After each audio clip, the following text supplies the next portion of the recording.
بسم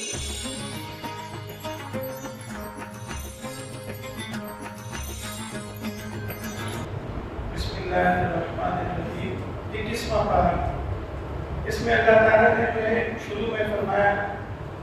جو دین کی دعوت دینے والے ہیں، داعی اسلام ہیں، اسلام کی طرف دعوت دینے والے ہیں، ان کو جو ہے خصوصاً دو کام کرنے چاہیے۔ ایک تو قرآن کریم کی تلاوت زیادہ سے زیادہ کرنی چاہیے، اور دوسری جو ہے وہ نماز کی بہت پابندی کرنی چاہیے۔ یعنی ویسے تو ہر ایک ایمان والے کے لیے، مسلمان کے لیے حکم ہے، لیکن فرمایا کہ خصوصاً جو داعی ہے اس کے لیے ان دو باتوں کا زیادہ اہتمام کرنا چاہیے کہ قرآن کریم کی تلاوت زیادہ سے زیادہ کرے اور نمازوں کا اہتمام کرے۔ اور آگے فرمایا کہ اللہ کا ذکر جو ہے یہ ایک روح ہے، انسانوں ہی کے لیے نہیں بلکہ پوری کائنات کے لیے، عالم کے لیے جو ہے روح ہے۔ اس لیے کہ جیسے روایات میں آتا ہے کہ جب تک اللہ اللہ کرنے والا ایک بندہ بھی باقی رہے گا تو قیامت نہیں ہوگی۔ تو اس لیے فرمایا کہ وَلَذِكْرُ اللَّهِ أَكْبَرُ، اللہ کا ذکر جو ہے یہ بہت بڑی چیز ہے۔ جب ایک بندہ بھی اللہ اللہ کرنے والا نہیں ہوگا تو یہ زمین و آسمان، یہ پہاڑ، یہ سب چیزیں اللہ تعالیٰ ریزہ ریزہ ختم کر دیں گے۔ تو فرمایا کہ یہ تلاوت قرآن پاک، نماز کو ساتھ ساتھ جو ہے اللہ کے ذکر کبھی جو ہے اہتمام ہو۔ اور آگے اللہ تعالیٰ نے فرمایا وَالَّذِينَ جَاهَدُوا فِينَا لَنَهْدِيَنَّهُمْ سُبُلَنَا، جو ہماری راہ میں کوشش کرتا ہے، دین کے لیے کوشش کرتا ہے، اللہ کے لائے ہوئے شریعت کے لیے کوشش کرتا ہے، تو اللہ تعالیٰ تھوڑے سے مسائل تکلیفوں کے بعد جو ہے اس کے لیے راستے کھول دیتا ہے۔ یعنی معمولی سی تکلیف مسائل آتے ہیں، لیکن اس کے بعد جو ہے اللہ تعالیٰ اس کے لیے جو ہے راستے کھول دیتے ہیں۔ اب دین کے راستے جو ہے بہت سارے ہیں، تو دین کے جس راستے کے لیے بھی، شریعت کے جس راستے کے لیے بھی محنت کرے گا بندہ، اللہ تعالیٰ جو ہے اس کے لیے راستے کھول دیں گے۔ آگے جو ہے سورہ روم ہے، روم کے اندر اللہ تعالیٰ نے جو ہے رومیوں کی جو ہے اہل ایران پر جو ہے غالب ہونے کی بشارت کی ہے، اور یہ بشارت جو ہے 8-9 سال بعد جو ہے یہ واضح ہوئی۔ اصل میں ہوا یہ کہ ایک ایرانی تھے اور ایک جو ہے رومی۔ ایرانی جو تھے وہ آتش پرست مشرک تھے، اور اہل روم جو ہے وہ عیسائی تھے، اہل کتاب تھے۔ یہ آپس میں دونوں جو ہے دو بڑی طاقتیں تھیں، بڑے بڑے ممالک تھے، ایک مشرک اور ایک اہل کتاب عیسائی۔ تو جب یہ اہل روم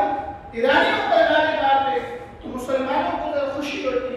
کہ ہم بھی اہل کتاب ہیں، یہ بھی اہل کتاب ہیں۔ اور جب یہ ایران والے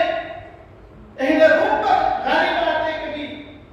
تو مشرکین مکہ کو خوشی ہوتی کہ وہ ہمارے بھائی ہیں، ہم بھی مشرک ہیں اور وہ بھی مشرک ہیں، ان کو خوشی ہوتی۔ تو اللہ تعالیٰ نے سورہ روم میں یہ خوشخبری دے دی کہ روم والے تو مغلوب ہوں گے، لیکن ان قریب اللہ تعالیٰ جو ہے اہل فارس پر جو ہے ان کو غالب فرما دیں گے۔ اور پھر اللہ تعالیٰ نے جو ہے اہل روم کو ایران پر جو ہے غالب فرمایا۔ چنانچہ حضرت ابوبکر صدیق رضی اللہ تعالیٰ عنہ اور آپ کے جو مکہ مقامی ابی بن خلف نے جو ہے شرط لگائی تھی 100 اونٹوں کی، لیکن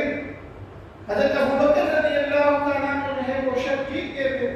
کیونکہ اہل روم جو ہے وہ غالب آ گئے ایران پر۔ تو بعد میں جو ہے ابی بن خلف تو مر چکا تھا، لیکن ان کی اولاد نے جو ہے پھر 200 اونٹ حضرت ابوبکر صدیق رضی اللہ تعالیٰ عنہ کو دیے۔ تو شروع میں جو شرط اس طرح کی چیزیں حرام نہیں تھی، بعد میں یہ حرام ہوگی، تو آپ علیہ السلام نے حضرت ابوبکر صدیق رضی اللہ تعالیٰ عنہ سے فرمایا کہ آپ یہ 100 اونٹ جو ہے صدقہ کر لیں۔ اور آگے جو ہے اللہ تعالیٰ نے اپنی توحید و قدرت کی نشانیاں بتائی ہیں، اور اسی طرح آگے جو ہے سورہ لقمان کے اندر لقمان علیہ السلام، لقمان جو تھے یہ اللہ تعالیٰ کے ایک بڑی بزرگ تھے، بڑے حکیم و دانا تھے۔ تو اللہ تعالیٰ نے جو ہے ان کا ذکر قرآن کریم میں فرمایا کہ انہوں نے جو ہے اپنے بیٹے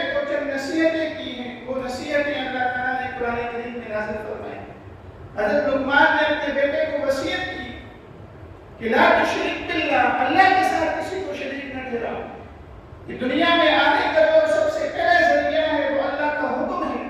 اللہ کے حکم کی وجہ سے ہم اس دنیا میں آئے، پیدا ہوئے۔ اور دوسرا فرمایا کہ والدین کا بہت ادب و احترام کرنا، ان کی عزت کرنا، اور اسی طرح زمین پہ جو ہے اکڑ کے نہیں چلنا، لوگوں سے جو ہے خندر نشانی سے آنا، اور اسی طرح اور بھی نصیحتیں کی ہیں، ان میں سے ایک یہ ہے کہ میانہ روی اختیار کرنا، اور اسی طرح جو ہے بہت زیادہ شور والی آواز کو جو ہے نہیں اپنانا ہے، آہستہ آواز سے، درمیانی آواز سے جو ہے گفتگو کرنی ہے۔ اس لیے کہ بہت شور والی آواز جو ہے یعنی بعض لوگ ہوتے ہیں بہت ہی زیادہ مطلب وہ کرتے ہیں، تو فرمایا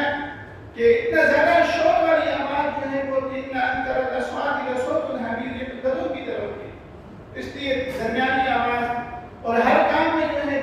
درمیانہ روی اختیار کرنا چاہیے۔ اور اسی طرح فرمایا آخر میں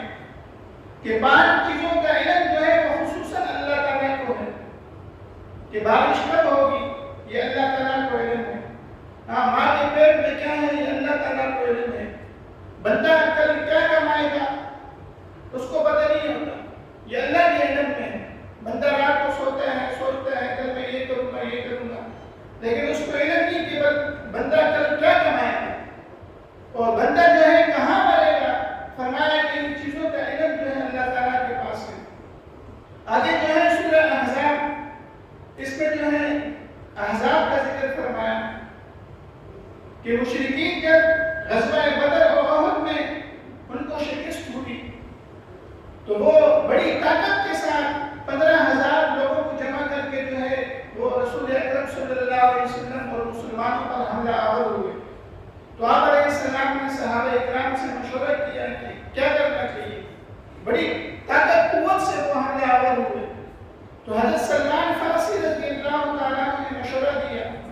کہ جب ہم عراق میں ہوتے تھے اور جب کوئی دشمن حملہ کرتا تو ہم خندق بولتے تھے۔ تو آپ علیہ السلام نے حضرت سلمان فارسی رضی اللہ تعالیٰ کے مشورے کے مطابق مدینہ کے ارد گرد جو ہے وہ خندق کھودی، اور جب یہ مشرکین حملہ آور ہوئے تو مدینہ نہیں آ سکتے وہاں رک کے، کیونکہ آگے خندق تھی، اور ان کو 1 مہینہ لگا، 1 مہینہ تک وہ وہیں رکے رہے، اور پھر اللہ تعالیٰ نے جو ہے غیب سے ایک ہوا چلے، جس ہوا کے ذریعے سے جو ہے ان کے خیمے اور برتن یہ جو ہے اڑ گئے، اور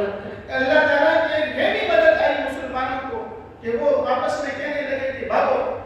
ہمارے سامان اور خیمے اڑ گئے، آپ خیر نہیں۔ چنانچہ اللہ تعالیٰ نے جو ہے غیبی طاقت سے ان کو وہاں 1 مہینے بعد جو ہے بھگایا۔ تو اس طرح